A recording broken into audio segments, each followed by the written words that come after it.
The aim of the project was to see how we could use the technology to support people to live independently. People previously had been living in a different form of supported accommodation, which could be described as more institutionalised.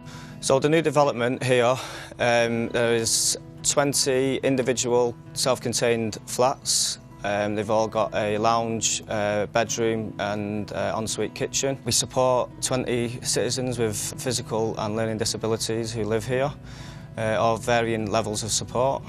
Having the system in's made a huge difference to the people's lives during the night.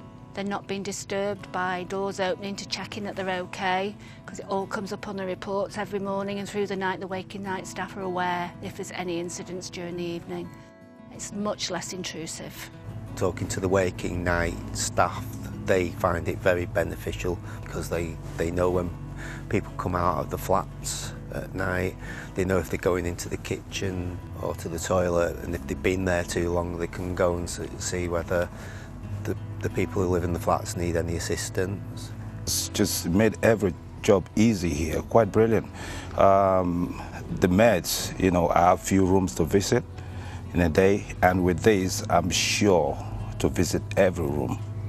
Yesterday, you know, you have morning meds, you have afternoon meds, you have evening meds. You could easily forget, you know, you could forget maybe one or two or something, but with this, it's great, it's great. It made everything easy for me.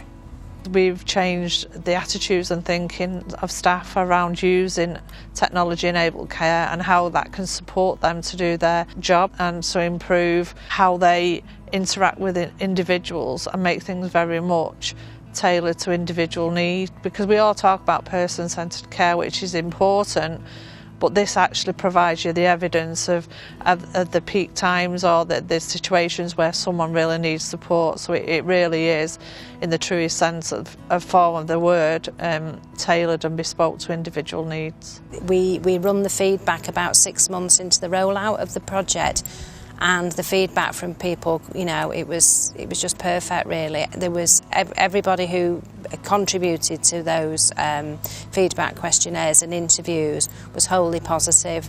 I can't think of any one negative that came out of the questionnaires that we run.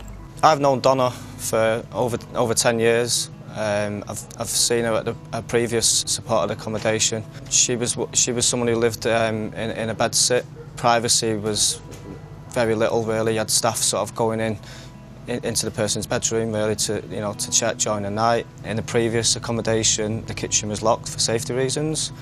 It's not how you want people to be supported, really. Going forward, moving in here, she's got her own independent flat, self-contained. It's her home, but now Donna has full access to her kitchen. You know, if she feels the need to get up in the night and make herself a cup of tea or a glass of water and sit and put her music on, she can do that. I like it here better. Yeah.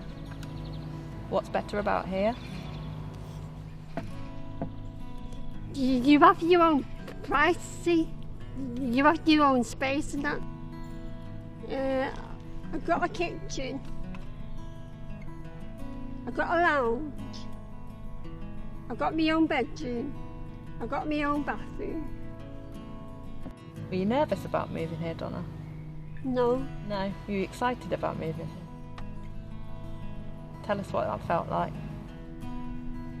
I felt it was a bit strange before. And then what happened? Now I've got settled in.